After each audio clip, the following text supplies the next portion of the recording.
The night was calm, with only the soft hum of crickets and the occasional distant bark of a dog breaking the silence. Tasha Williams drove down a quiet suburban street, her car filled with grocery bags stacked neatly in the backseat. Her mind wandered as she navigated the familiar route home. She thought about her kids, her son's science project due tomorrow, and her daughter's dance recital coming up next week. Life wasn't easy as a single mom, but Tasha prided herself on being strong for her family. As she approached an intersection, the glow of red and blue lights suddenly lit up her rearview mirror. Tasha frowned, glancing at her speedometer. She hadn't been speeding, nor had she run a stop sign or broken any other rule. Still, she signaled and pulled over to the side of the road, her heart beginning to race. What could this be about? A figure emerged from the patrol car parked behind hers. It was Officer Greg Mason, a man whose reputation preceded him. Around the neighborhood, people whispered about his short temper and how he seemed to target certain groups more than others. Tasha swallowed hard as he walked toward her window, his heavy boots thudding against the pavement. He carried himself like someone who didn't tolerate questions or excuses. License and registration. Mason barked before Tasha even had time to roll down her window fully. His tone was sharp, almost accusatory, setting off alarm bells in her mind. She forced herself to stay calm, reminding herself that staying composed was key in situations like this. "Yes, officer," Tasha replied politely, reaching carefully into her glove compartment for the requested documents. "May I ask why I was pulled over?" Mason paused, narrowing his eyes at her. For a moment, there was nothing but the sound of cicadas chirping in the background. Then, without answering her question, he leaned closer, resting one hand on the roof of her car and the other on the doorframe. His body language screamed intimidation, and Tasha felt her stomach tighten. "You were swerving all over the road," he said finally, though his voice lacked conviction. Tasha knew it wasn't true. She'd been driving straight and steady since leaving the store, but arguing wouldn't help. Instead, she took a deep breath and handed him her license and registration. "I'm sorry if it looked that way, sir," she said evenly, choosing her words carefully. "But I assure you, I haven't done anything wrong." Mason studied her face, his expression unreadable. There was something unsettling about the way he lingered, as if searching for a reason to escalate things further. Tasha gripped the steering wheel tightly, her knuckles turning white. This wasn't just a routine traffic stop. It felt personal. And as the seconds ticked by, she couldn't shake the feeling that tonight might take a turn she hadn't anticipated. Officer Mason's eyes narrowed further as he flicked through Tasha's documents. His fingers drummed impatiently against the edge of her car door, a subtle but unmistakable sign of irritation. Tasha sat perfectly still, her hands resting on the steering wheel, trying to project calmness despite the tension bubbling inside her. She had dealt with difficult people before, rude customers at work, dismissive bureaucrats. But there was something about this moment that felt different. It wasn't just his tone or body language. It was the way he seemed determined to find fault where none existed. "Ms. Williams," Mason began, his voice dripping with sarcasm as he glanced at her license. "Do you always question authority when you're pulled over?" Tasha blinked, taken aback by the accusation in his words. Questioning authority. All she'd done was ask why she'd been stopped, a reasonable request by anyone's standards. But she knew better than to let her frustration show. Instead, she chose her response carefully. "I'm not questioning authority, sir," she replied, her voice steady. "I'm simply trying to understand what I did wrong so I can correct it." Mason scoffed, shaking his head as though her explanation amused him for all the wrong reasons. He leaned closer, invading her personal space in a way that made her skin crawl. "You see, Ms. Williams," he said, his tone patronizing, "when an officer tells you something, you listen. You don't argue. You don't make excuses. You comply." Tasha's jaw tightened, but she forced herself to nod politely. "Understood, sir. I'll be happy to comply once I know what I'm supposed to have done." Her composure only seemed to infuriate him more. Mason straightened up, glaring down at her as if daring her to say another word. For a moment, neither of them spoke. The silence stretched uncomfortably, broken only by the faint rustle of leaves in the breeze and the distant hum of passing cars. Tasha could feel her heart pounding in her chest, each beat reminding her to stay calm, no matter how unfair the situation felt. Finally, Mason broke the silence. "You think you're smart, don't you?" He sneered, his voice rising slightly. "Talking back like you've got some kind of degree in law enforcement." Tasha bit the inside of her cheek to keep from snapping back. She wanted to tell them exactly what she thought, that she deserved respect, that she hadn't done anything to deserve this treatment, but she knew it wouldn't help. Arguing with someone like him would only make things worse. So instead, she took another deep breath and tried again. "Officer, I'm not trying to disrespect you," she said, her voice soft but firm. "I'm just asking for clarity. If I've made a mistake, I'd like to know what it is." But Mason wasn't interested in explanations or fairness. He tossed her license onto the dashboard, letting it slide across the surface before folding his arms across his chest. "You want clarity? Fine. Here's your clarity. You're coming with me." Tasha froze, her mind racing. Coming with him? For what? She hadn't broken any laws, hadn't given him a reason to escalate things this far. Yet here he was, acting as though she were guilty until proven innocent. Her stomach churned with unease, but she refused to let fear take over. "I haven't done anything wrong," she said again, her voice firmer now. "And unless you can tell me what I'm being accused of, I'm not going anywhere." For a split second, Mason looked surprised, almost impressed, at her boldness. But then his expression hardened, and he stepped even closer to her window. "You really don't know when to stop, do you?" he muttered under his breath. The air between them crackled with tension, thick enough to cut with a knife. Tasha's instincts screamed at her to brace herself, to prepare for whatever might come next. And as Mason reached toward her car, his movements sudden and aggressive, she realized that tonight was about to become much more complicated and dangerous than she'd ever imagined. The moment Officer Mason reached into the car, everything changed. His hand shot forward with startling speed, grabbing Tasha's wrist as if to assert dominance.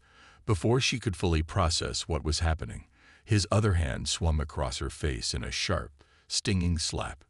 The sound cracked through the quiet night like a whip, echoing off the nearby houses and leaving Tasha stunned. Her cheek burned where his palm had connected, and for a brief second, she sat frozen, her mind struggling to catch up with the shock of what had just occurred. But the stillness didn't last long. Something inside Tasha snapped. It wasn't just the physical pain. It was the years of frustration, the countless times she'd been dismissed, underestimated, or treated unfairly because of the color of her skin. All those moments came rushing back, fueling a fire within her that refused to be extinguished. Without thinking, she reacted instinctively, drawing on every ounce of strength and courage she possessed. Mason clearly hadn't expected resistance. He stood there, momentarily stunned, as Tasha twisted her wrist free from his grip. Years ago, after moving to a new neighborhood, she had enrolled in self-defense classes, a decision born out of necessity rather than choice.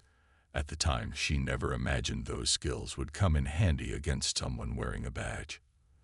But now, they were all she had. With precision and determination, she grabbed his arm mid-motion and used his own momentum against him, twisting it firmly until he stumbled backward. "Get your hands off me," Tasha shouted, her voice loud and commanding, cutting through the tension-filled air. Her heart pounded so hard, she thought it might burst from her chest, but adrenaline surged through her veins, keeping fear at bay. For the first time since the encounter began, Mason looked uncertain. His usual air of authority wavered as he fumbled to regain control, reaching for his radio with trembling fingers. "I need backup," he barked into the device, his voice tinged with panic. "Code 10 to 33. Immediate assistance required." Tasha stepped out of the car, her legs steady despite the storm raging inside her. She towered over him slightly, her presence unyielding. "You don't get to treat me like this," she declared, her voice ringing with conviction. Every word carried the weight of not just her own experiences, but those of countless others who had faced similar injustices. Passers-by slowed their cars, some stopping completely to watch the scene unfold. A few rolled down their windows, craning their necks to see what was happening. One man pulled out his phone, capturing the interaction on camera without hesitation. Another witness, an older woman sitting in her parked car nearby, called out encouragement. "Stand your ground, honey," she urged, her voice filled with support. Mason glanced around nervously, suddenly aware of the growing audience. The shift in dynamics was palpable. He was no longer the untouchable figure of authority he had pretended to be moments earlier. Instead, he was exposed, vulnerable, and scrambling to salvage whatever remained of his crumbling facade. Tasha locked eyes with him, refusing to look away. She knew this moment was bigger than just her. It was about standing up for herself and everyone else who had ever felt powerless in the face of oppression. And though her knees threatened to buckle under the weight of the situation, she stood tall, ready to face whatever came next. As Tasha stood outside her car, the reality of what had just happened began to sink in, not just for her, but for everyone watching. Officer Mason, now visibly flustered, tried to regain control of the situation, but it was too late. The power dynamic had shifted, and he knew it. His earlier confidence was replaced by something closer to desperation as he fumbled with his radio, calling for backup while keeping one wary eye on Tasha. Tasha, meanwhile, wasn't backing down. She planted her feet firmly on the ground, her posture unwavering despite the chaos swirling around her. Her hands were clenched into fists at her sides, not out of aggression, but as a way to channel the storm of emotions coursing through her body. Fear lingered in the back of her mind, whispering warnings about the potential consequences of standing up to someone like Mason, but she pushed it aside. Tonight, fear wouldn't win. "You don't get to put your hands on me," Tasha repeated, her voice loud enough for everyone nearby to hear. "I didn't do anything wrong." Her words weren't just directed at Mason. They were meant for the witnesses, the bystanders who had stopped to watch, phones in hand. She wanted them to see the truth, to understand that this wasn't an isolated incident or a misunderstanding. It was a pattern, one she'd seen play out far too many times in her community. And tonight, she was determined to make sure it didn't happen without a fight. Mason's face reddened as he realized the gravity of the situation. He glanced nervously at the growing crowd, noticing the cell phones pointed in their direction. A young man in a nearby car held his phone steady, recording every word and movement. Another witness, a middle-aged woman leaning against her vehicle, shouted encouragement to Tasha. "You tell him, girl," she called out, her voice firm yet supportive. The sound of tires screeching in the distance signaled the arrival of additional police cars, their flashing lights illuminating the scene like a spotlight. Backup was coming, but Tasha didn't waver. If anything, she grew even more resolute. She turned toward the approaching officers, raising her voice so they could hear her clearly. "This officer assaulted me," she declared, pointing directly at Mason.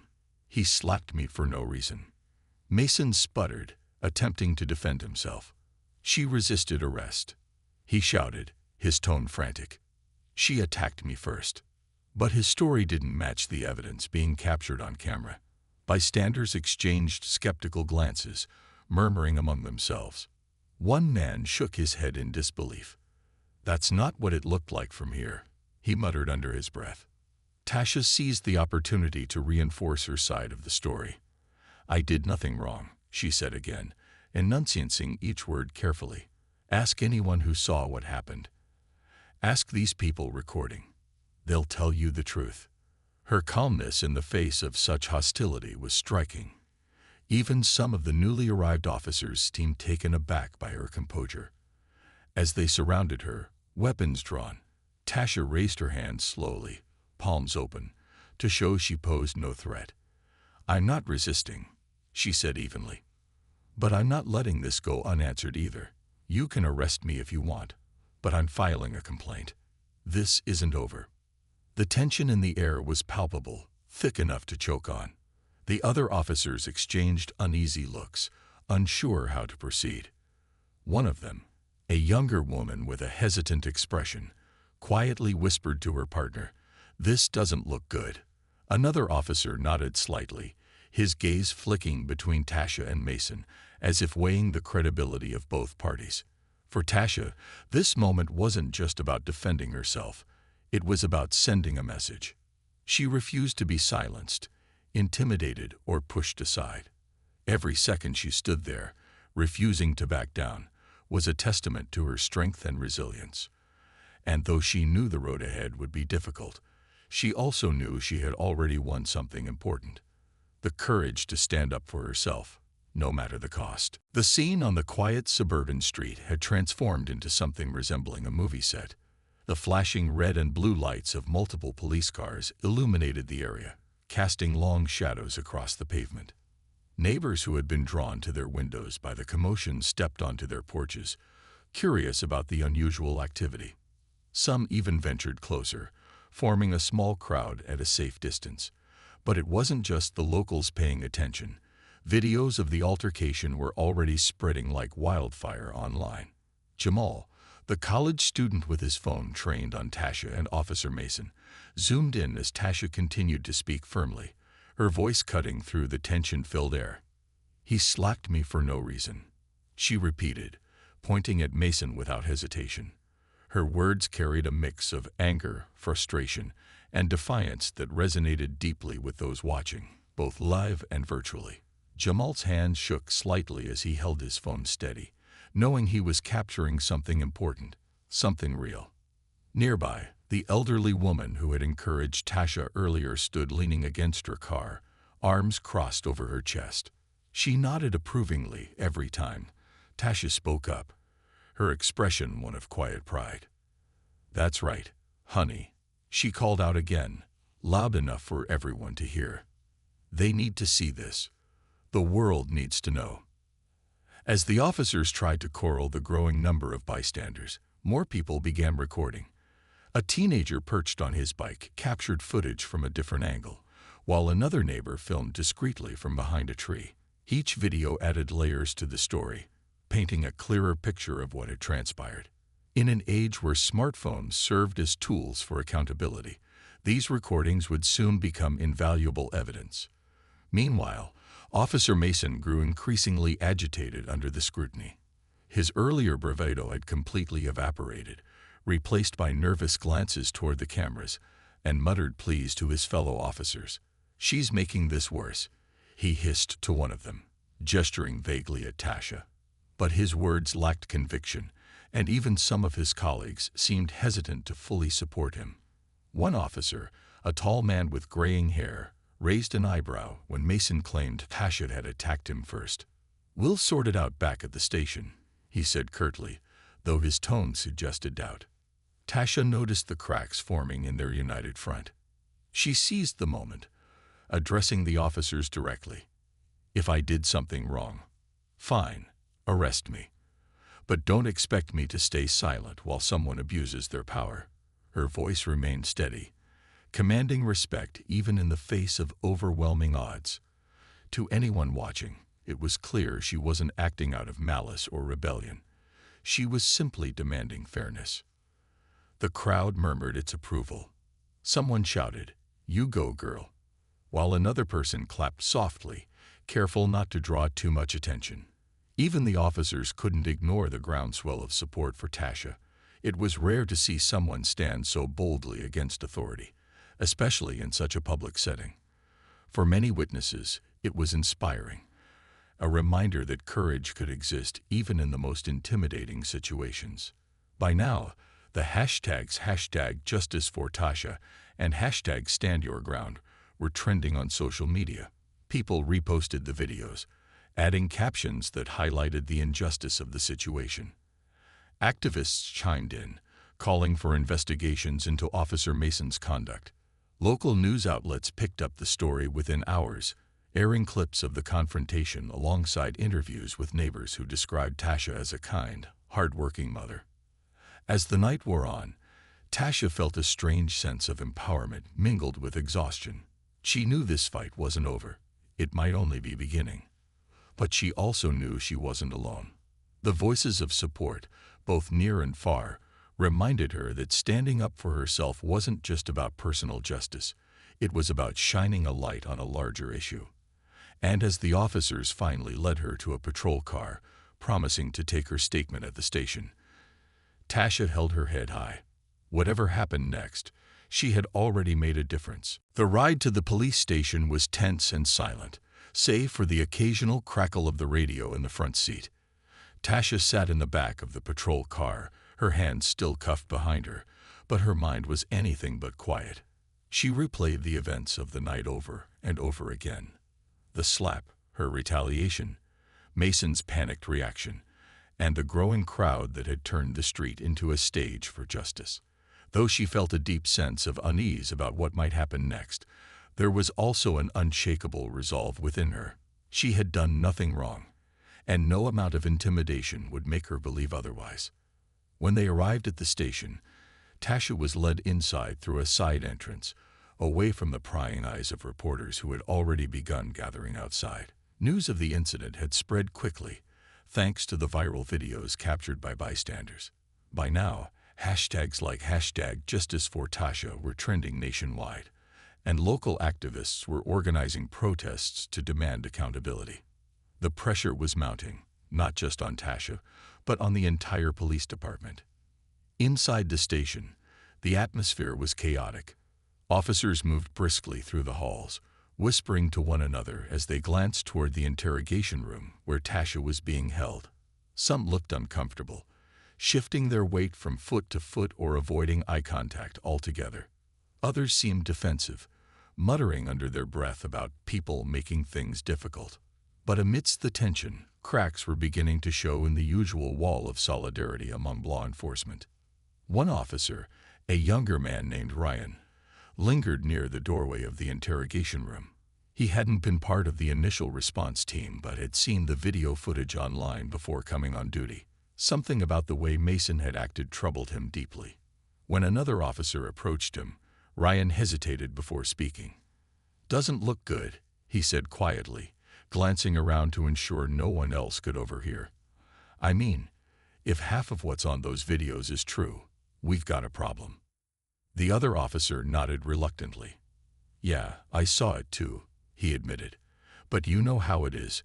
Nobody wants to throw a fellow cop under the bus." Ryan frowned, his discomfort evident. "Still, we can't ignore this. Not with all these cameras and witnesses. If we don't handle it right, it's gonna blow up even worse." As the officers debated internally, Tasha remained seated in the cold, sterile room, waiting for someone to take her statement. Her patience was wearing thin, but she refused to let frustration get the better of her. Instead, she focused on the bigger picture. This wasn't just about her anymore. It was about exposing a pattern of behavior that had gone unchecked for far too long. Finally, a senior detective entered the room, introducing himself as Detective Harris. Unlike Mason, Harris carried himself with a quiet professionalism, though his expression gave little away. He placed a notepad and pen on the table and took a seat across from Tasha. "Ms. Williams," he began, his tone measured, "I need to hear your side of the story." Tasha leaned forward slightly, meeting his gaze directly. "I'm happy to tell you everything," she said calmly, "but I want it clear that I did nothing to provoke Officer Mason. He pulled me over without cause, escalated the situation unnecessarily, and then assaulted me when I tried to ask questions.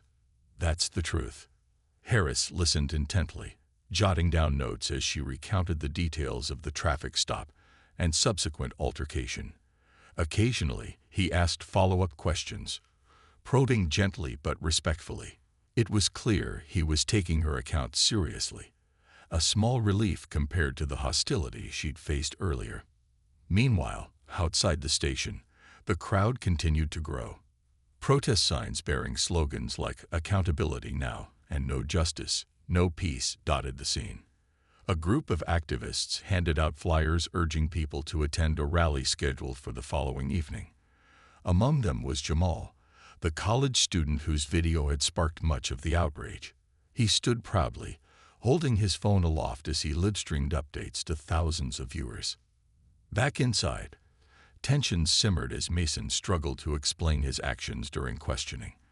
His version of events clashed sharply with Tasha's, and with the evidence provided by multiple recordings. One officer whispered to another, "This is bad. Real bad." Another muttered, "We're gonna have to answer for this." For Tasha, the hours passed slowly, but she never wavered. Every word she spoke, every detail she shared, reinforced her determination to seek justice, not just for herself, but for everyone who had ever been treated unfairly. As dawn broke outside, casting a pale light over the station, it became clear that this night would mark the beginning of something much larger than anyone could have anticipated. The days following the incident felt like a whirlwind for Tasha. News outlets couldn't get enough of her story, and social media buzzed with debates about police accountability and systemic racism. Protesters gathered outside the police station daily, holding signs that read "Protect Black Lives" and "Enough is enough."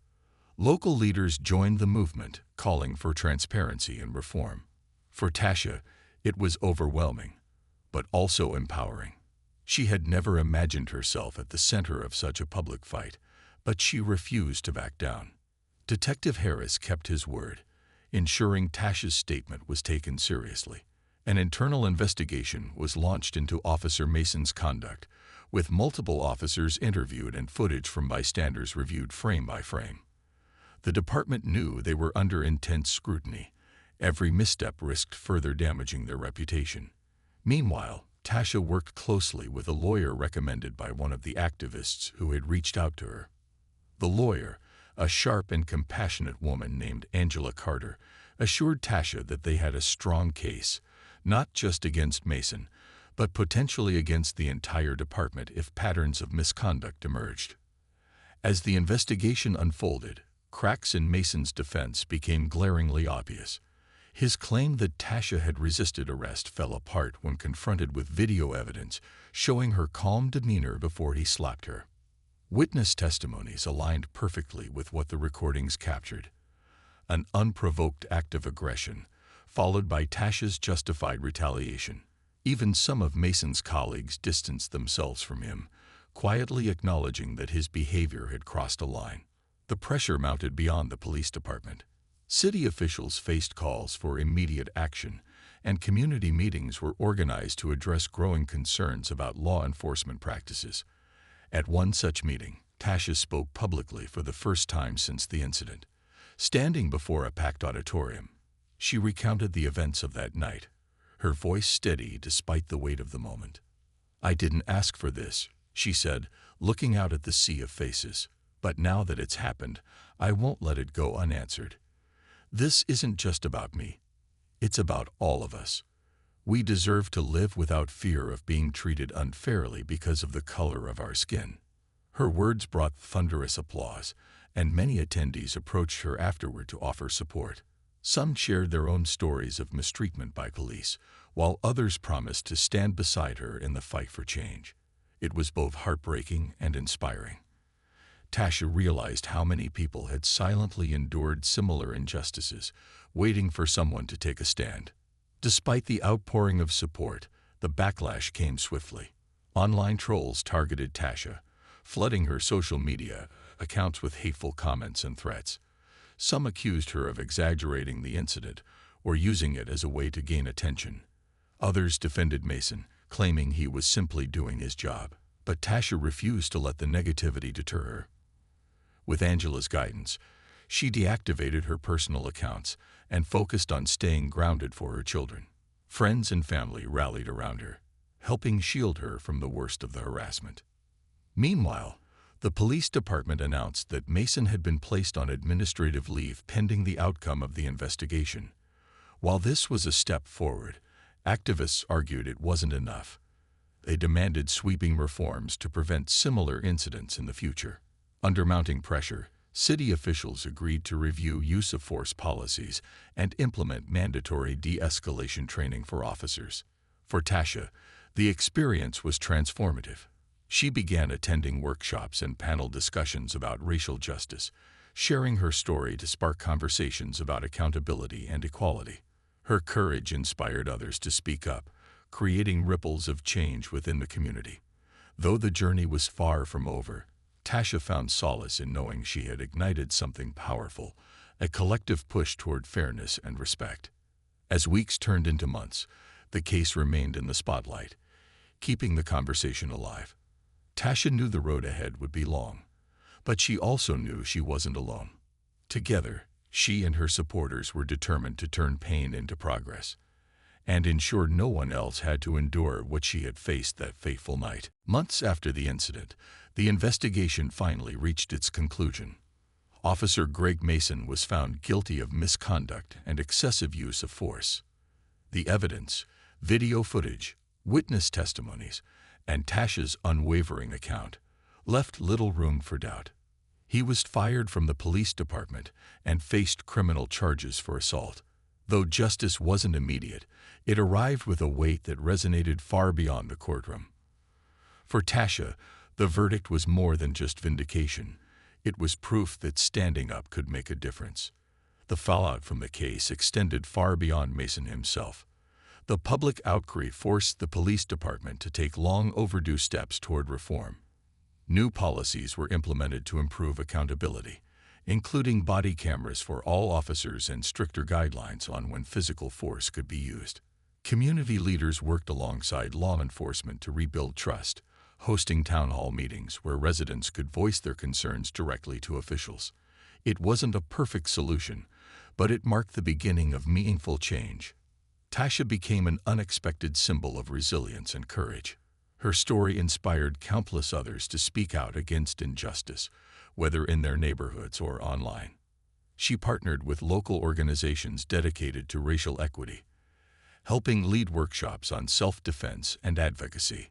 These sessions weren't just about teaching people how to protect themselves physically. They were about empowering them to stand firm in the face of adversity. "You don't have to stay silent," she often told participants. "Your voice matters." Her advocacy work didn't stop there.